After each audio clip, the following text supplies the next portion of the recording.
He is the current Great. CEO of the Oakview Group and the former CEO of MLSE. He's back in the GTA right now for today's groundbreaking ceremony for the renovations at First Ontario Centre in Hamilton, which, of course, is hosted by his group, the Oakview Group, the developer and operator of the arena. First of all, Tim Leiweke, congrats. That's great. Thank you. I actually was on the spot where Mario scored the goal and realized, oh my God, that has been about 37, 38 years ago. We really got to fix this place. Okay. I am curious. I do want to jump in. I actually didn't really plan on doing a lot of discussion with you about, First Ontario, but I love stadium design, modern stadium design, what, people are trying to do when it comes to, renovations to places in particular, trying to keep old buildings, especially that have great locations that are basically the hearts of communities. But just to start, what are the renovations that are coming to First Ontario? Like, do you guys, I'm sure you've already got all of this planning done. You're at the groundbreaking ceremony, correct? Yeah, we did. So we have a firm that did the renovation of Madison Square Garden, and then they worked with us at the renovation of what is now the CFG Arena in Baltimore. And so we brought Murray and his crew here early on years ago. And the thing that we admired about Cops is, one, it's a great location. So it is in the central part of the city. And when you're sitting here saying, look, let's go do something that can have a major shot in the arm to future development and future economics of a city, you want to try to find something that's in the city core. Yep. And that's the good thing about Cops. The other good thing about it is the actual bones of the building, the bricks and the mortar and the steel, they're in great shape. It ends about right there. Yeah. Then all of a sudden it's like, so what do we got to fix? Which is pretty much everything else. We like the bowl. The bowl is actually not bad, but we had to replace HVAC. We had to put in new electricity. We got to put in new acoustical treatment. We got to put in all brand new food and beverage and concession stands. We got to build out premium. What they have there are not suites. I call them NutraSuites. They're a suite substitute. So we got an enormous amount of work we have to do. The good news is the bones, the steel and the concrete, that's probably $150 million that you don't have to start with. But the bad news, and it's really not bad news, it's probably good news, the $300 million roughly that we'll spend is more money than they spent to build Air Canada Centre originally. So it's a huge commitment on a renovation when you consider it's not going towards steel and it's not going towards concrete. So, yeah, and hopefully, the area around it ends up benefiting from an upgrade like this. But what's the eventual goal here? Is it primarily for attracting shows? Like the when you talk about the acoustics and that being the major change here, or is this something where you go, no, this is going to have more of a focus towards sports moving forward as well? It's actually a combination probably of both. So okay. Live Nation's our partner. They're the biggest and the best promoters in the world. The thing that people don't realize about Live Nation is the leadership of Live Nation are Canadians from Toronto, and they're really loyal back to this part of the world. So it wasn't a stretch to convince them to have something that was a bit of a revolutionary vision on how do we take Hamilton and build something that begins to change the entire demographic and the entire environment of downtown Hamilton. And what we like about it, if you look at McMaster University and the towers that they're building and the residential that they're building and the kids that are coming here, it's just a much more affordable point of destination and lifestyle. But we got to have culture. We got to have arts. We got to have a vibrant downtown. We got to have a place that people feel safe. Live Nation got that vision. So when I went to them and said, you got scheduling issues at Scotiabank, what if the Marketplace had a second venue that was like the Forum in Los Angeles? So if you look at the greater Toronto area, it's the same size as Los Angeles. The difference is Los Angeles has 4 arenas and a 5th one coming online here with the new Clippers arena, the Intuit. And so it has the old Staples, now Crypto. It has the Forum. It has the Intuit. It has the Pond down in Anaheim, and it has the Hollywood Bowl that's the size of an arena. Mm-hmm. If you look at Toronto, you got one arena and then the Budweiser soundstage. And the problem with the Budweiser soundstage, beautiful building, beautiful, but weather does restrict its calendar. Mm-hmm. It needs a second building for music that is not constrained by the schedule of the Raptors or the Leafs. Yeah, and Hamilton certainly does have a thriving art scene, has for a very, very long time. A lot of what you just said makes sense. I do a sports show, and so naturally, though, when you do hear Hamilton, you do hear a stadium renovation like this, your mind does go to, well, if the prospect of a professional team was ever to have any potential in the area, like, is this something where at least it could end up being, say, a temporary location for something like this? Like, does anything like that ever... Like, does that cross the mind of this development, or is that just not really a factor? This is more about like the lacrosse teams that play there, or other smaller league hockey teams. Well, we're partners with the Kraken in Seattle. Yep. We built and kind of, they say renovated, but it's a brand new arena with Climate Pledge Arena. We also own the Firebirds together, the American Hockey League team down in Coachella Valley, and we own the arena there, the Acrisure Arena, and so. That joint venture partnership has kind of taught us how to go run an AHL team in a different vision, in a different way than you would normally see. Mm-hmm. And so it leads the AHL in gross gate. It leads the AHL in sponsorship. We're in the third round of the playoffs and doing well. We won last night. And so that's really a brilliant model on how to take the AHL experience and the AHL business and the AHL economics and create a much better model. Will that work in Hamilton? Yeah, I think there's 3 or 4 clubs that have approached us. And so can an AHL team ultimately make their home there? That, to me, is a better vision and process than sitting there saying, well, we want to jump in and go find an NHL team. And the problem with that is, one, I'm loyal to Maple Leaf Sports and the Maple Leafs, so I'm not really interested in kind of competing. Second of all, you got to be a little bit logical about the economics and the chances of an expansion, a second team in Toronto. Yeah. Just look at who writes the biggest checks in Canada towards hockey. And they both happen to own a hockey team here called the Toronto Maple Leafs. Yeah. And so I think people that have that kind of conversation, they got to be a little realistic that I don't think that's the commissioner's first priority. I don't think anything happens without Gary making it a priority. And right now, I think he's focused on the Utah move. I think he's focused on where does Phoenix go long term. Mm-hmm. And we know that Atlanta and Houston are both interested in an expansion team. And so I think we keep our sights so that we never get ahead of the commissioner. Mm-hmm. And looking at the fact that you probably have 2 or 3 AHL teams that could use a world-class arena that could be more of an economic model like the Firebirds and Acrisure. So that might be the more realistic possibility.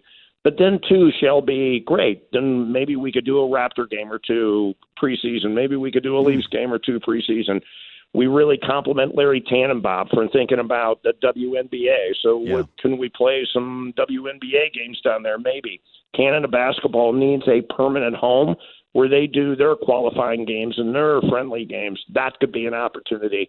Obviously, Canada hockey and what they're going to need ultimately for all the various tournaments. If we could create something that doesn't have the scheduling issues and it's world-class and we put the money into it that's equal to the amount of money that was spent with some of the newer arenas in markets like Toronto or markets like Vancouver, I think we're going to have a lot of sports. And finally, let's not forget, my partners are Silver Lake. Silver Lake happen to own UFC and WWE. We'll have plenty of sporting events. What we don't want to do, though, is take away from the priority and the vision of let's renovate this place to be more like the Forum as it relates to music, and we'll fill in lots of blanks with hockey, basketball, wrestling, UFC, and boxing for other sporting events. Yeah, that's super interesting. So, again, this is... you're looking at those as the fill-ins, but I do want to pick your brain for a second because, you're the guy to talk to on this. when it comes to modern arenas and some of these renovations when it does come to sports? Because we've obviously seen we're starting to see the massive undertaking, right, that the Clippers are having, and Ballmer's vision and stuff like the Wall. So it feels like the modern sports fan or some of these stadiums is at least looking at more of like the first come, first serve, or the fan experience. But how do you balance that as someone who is trying to get kind of traditional dollars and try to offer as great of an experience as you have, while also knowing that you've got a future customer base that has been more reluctant to actually go to live events, a future customer base like that is going to be entering that market knowing, hey, we're trying to build something that is going to have longevity. We're trying to build something that is going to attract a younger demographic, but you also don't want to lose, the people that you have. Like, how does it work in terms of trying to project forward with that next group that has not been as provable to be going out to these live events and to sports? So we just opened a new arena last night or 2 nights ago in Manchester called Co-op Live. Mm-hmm. It's the most expensive arena built outside of the United States and Canada. So it's going to be, 450 million pounds. And so in US dollars, that's somewhere between 550 and 600 million. And that is a combination of, one, highly technical, the building. So a lot of grab and go concession stands where you kind of grab whatever you want off the shelf, wipe the barcode, and then walk right out. So we try to think about how we take that technology and advance the customer service and the customer process. We have 9 different clubs that are scattered around that building. They interact with the bowl, but they don't compete with the bowl, which is really important to make sure the experience in the bowl is fantastic. We have less suites in this arena than I built in almost any arena I've ever built, because we think that the new age customer is going away from corporate boxes and much more interested in social spaces like the Soho House. Yeah. So that's why the 9 clubs make sense. So there's in the design element of new arenas and the technology of a new arena, but in particular for me, the biggest change at Co-op Live is we spent 20-30 million pounds on acoustical treatment in the bowl. So the ceiling has acoustical treatment. We used a paint that is acoustically treated on top of the ceiling. We used acoustical panels. We didn't put any advertising anywhere in the bowl. There's no signage whatsoever. We replaced all of that with acoustical panels and treatment so that the artist and their fan could have the best possible experience. Technology doesn't have to be about AI. Technology could be about utilizing new thinking on acoustics, on grab and go, on clubs and premium opportunities, and thinking outside the box on how to improve the customer, and in particular the new customers and the demand they want for social space compared to private space, the demand they want for choices and being able to grab whatever they want and walk right out without long queues. The demand they want for walking into a bowl and having to – I used to tell people when I used to go to Earl's Court in London, it's great. I heard 2 concerts for the price of 1 because there was such a bad echo. We don't want that experience in the buildings if we're building it in particular to be the primary home of music. And music right now is having its best run ever. We have sold, as an industry, more tickets for live music than in any time in our history these last 2 years. But I don't think our facilities have necessarily, to your point, caught up with the demand of the new generation of customers that want to come in and have technology happen to complement the experience instead of compete with the experience. That's what we're learning, and that's what we'll apply to what we're going to do here at the Old Cop. The music stuff seems completely bulletproof now. Like, especially in this city, is just you just see nonstop artists coming through and every venue being packed all the way through the summer. And so, having more and having a place in Hamilton that's better acoustically or better to be able to go for a show, I think that, that's absolutely a no-brainer, and that sounds very attractive. I just, when I look at the sports stuff. It's almost amazing, isn't it, that this marketplace, I think, it's right there with New York and LA as far as live entertainment and music. Yeah. And it doesn't have a second arena. When you compare it to 4 in New York, 4 in LA, 3 in Mexico City, and it's like, how can you take a market that's growing as quickly as Greater Toronto, as vibrant as it is, as young as it is, And yet, as the music capital of Canada and probably one of the great live music markets in the world, everyone forgets, hey, Drake, The Weeknd, they all came from here. This has a history. Hamilton has a history. There's no second venue in this marketplace.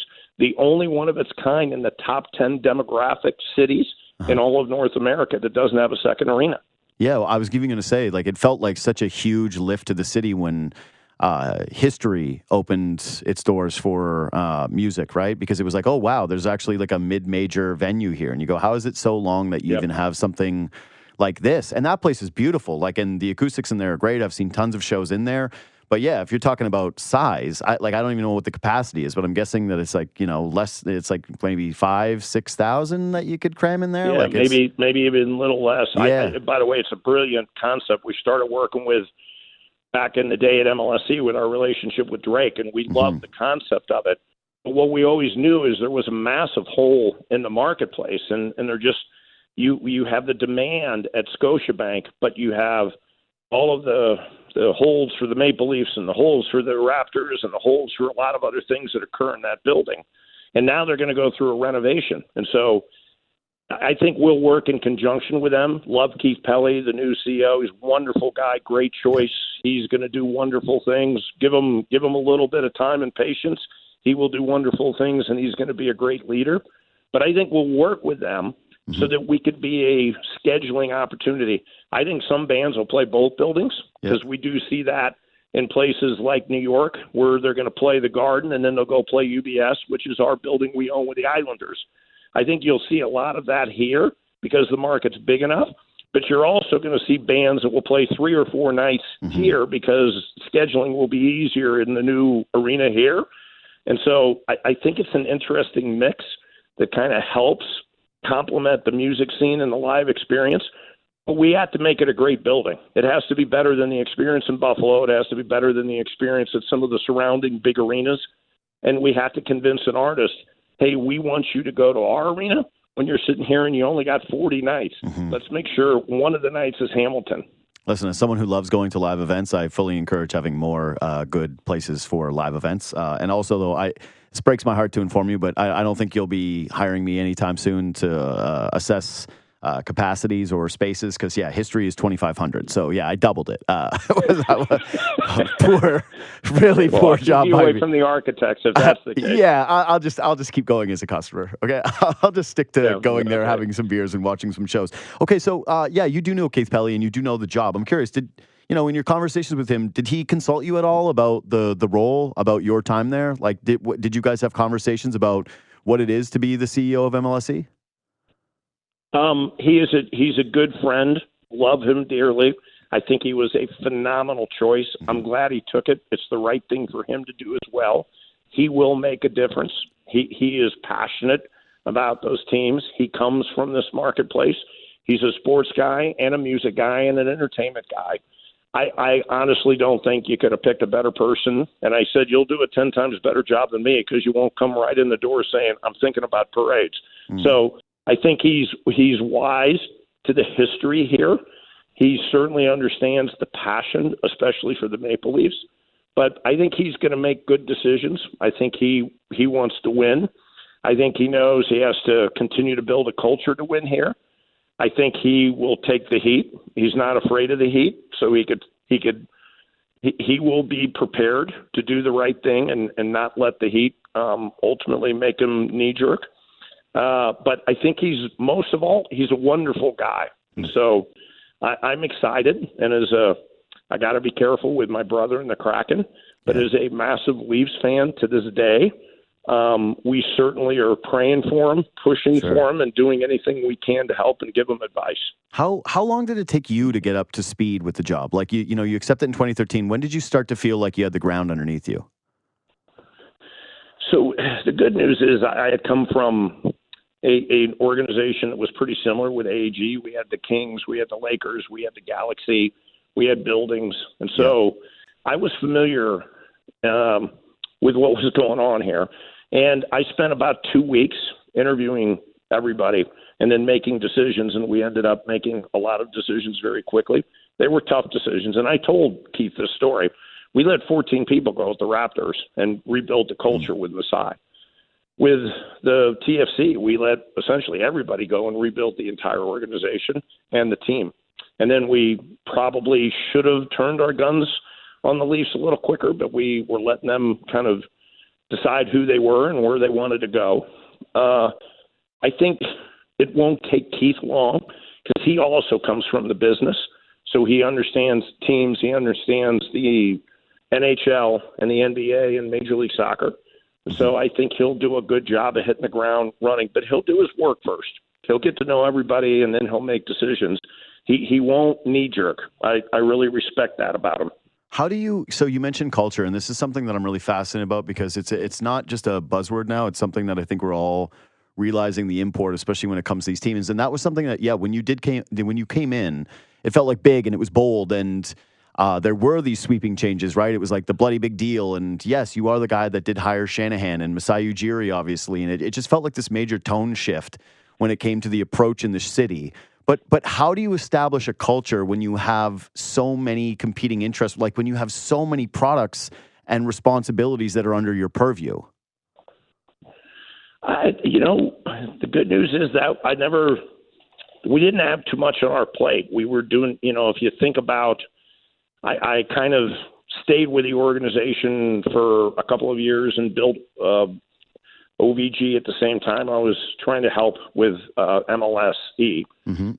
And when it was towards the end of that, they were winning championships with MLS and they were winning championships with NBA.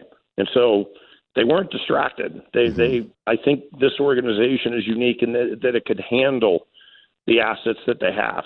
But the most important thing I thought was it was funny. It was almost like they were afraid to set expectations about winning. They were afraid to talk about winning. They were afraid, most of all, to dream about winning. And what I kept on telling them is, it's okay to dream. I think it's impossible to accomplish something that you don't dream about, that you don't think about every day and every night, that you don't go to bed saying, imagine what's going to happen when we win here. Imagine how excited this town's going to get. Imagine what the parades will look like. People thought, they were like, you can't do that. And I'm like, no, that's the mistake here. We have to do that because we won't accomplish anything unless it's something that we dream about and strive for every day, and we're not afraid to talk about it. Is that what drew you to Shanahan? Yeah, look at his career. He's won. Everywhere he's been, Shanny was a winner. I think Shanny, because he was in a unique position with Gary at the league office, he knew every other GM and every other organization, and so he had a good hold on the league. And by the way, Shanny grew up here, and so he understood the marketplace. So the other, it's funny, I've had this conversation with Keith, which is what people forget is there's 32 teams in the league. And so guess what? There's a lot of other good teams that are trying to win the Stanley Cup too. So when you look at the current window, you have the Bruins probably at the end of that run, but still in that window. You clearly have Florida, New York, and Carolina that are right smack in the middle of a good young nucleus. And in the case of Florida and Carolina, they have cap space. They've built those teams well. They're coached well. They have a great system and a great culture. They want to win too. And so this isn't like the rest of the teams in the division or the conference aren't very good and this is our window. You have to understand there's 4 or 5 other teams in the East that are really, really good teams right now, and a couple of more coming with good young talent and a lot of cap space, like Detroit and eventually Ottawa and Montreal. And so it's a tricky business. You got to figure all of that out and do the right thing. And so I know it's tough because with the Kings, we kept on running into the Detroit Red Wings and then the Colorado Avalanche and the Chicago Blackhawks right in their prime. And we were getting good when they were really good. And we kept on getting knocked out in the first round by Detroit every year. Yeah. And I'm like, oh, my God, I'm so tired of the Detroit Red Wings. What happened, though, is we stuck with it.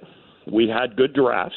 We found a core nucleus, And then in 2012 and 2014, it was our time and our window. And by the way, in 2013, they were within a game of beating Chicago, who eventually won the Cup. And so you got to remember, it's not just your team. You got to look around and say, so what's the window look like in the rest of the league? And where's the opportunity? And the East is tough. It's a tough place because there's some really good teams out here. I say that's encouraging for Leafs fans listening to this. It's like, hey, it's only going to get harder, okay? It's like you know the team you haven't seen win ever. I kind of like the Leafs. I think they got a good nucleus, and they're still looking for some pieces. But you like the GM, and you like his commitment to winning. You like Keith and his commitment to winning, and you like Shanny. There is a winning culture there now. They want to win. They will get to the right place. But sometimes, like the Kings, it took us 3 or 4 years before we finally broke through that first round. And then once we did, we were the eighth seed. Yeah. The year we won it. No one thought we'd win. We literally, I think we lost like 2 games before we got to the finals against New Jersey. Yeah. I mean, people here, they're like, yeah, we feel like we've put in the time of the losing. We're ready for the success. I'm curious, too, though, like, you know, 2 of these guys you've hired, Shanahan you did hire as a president. Ujiri obviously goes on to become one. Some of the discussion lately around this power dynamic, right, the new 3, right, having a CEO in Pelley, having a president in Shanahan, having a general manager in Tree Living, there's been discourse about maybe the import of having a team president now. Like that maybe some operations are going to run more smoothly, or this operation specifically would run a little bit more smoothly if you do just have your CEO and a GM that reports directly to that. Do you think that president role that was so, important, it became such a like stature symbol for so many in sports, felt so big, like that was the ultimate kind of spot you could go, especially as an executive that was a sports executive? Do you think it does have the same import now as it did when you were running things in 2013? Yeah, I'll let Keith figure that out, and he will. Okay. Hey, I really appreciate the time today, Tim. Again, congrats on everything that you're accomplishing, and of course at the I'm going to see you down here next fall. Fall of 25, you're going to a concert with me, and you're going to see there's life outside of 2,500 people. Listen, I go to Hamilton from time to time. All right, I dated a girl in Hamilton. Like I go. They've got a great stadium there for the CFL, and now they're going to have a nice stadium there for other things than the CFL. It's going to be great. Again, exactly right. Exactly right. And you're going to come, and I'll figure out which band you like the most when we open it up. You do that. I'll take you up on that, Tim. Thanks so much for doing this, man. I really appreciate the time. Thanks for being so generous with it. Take care.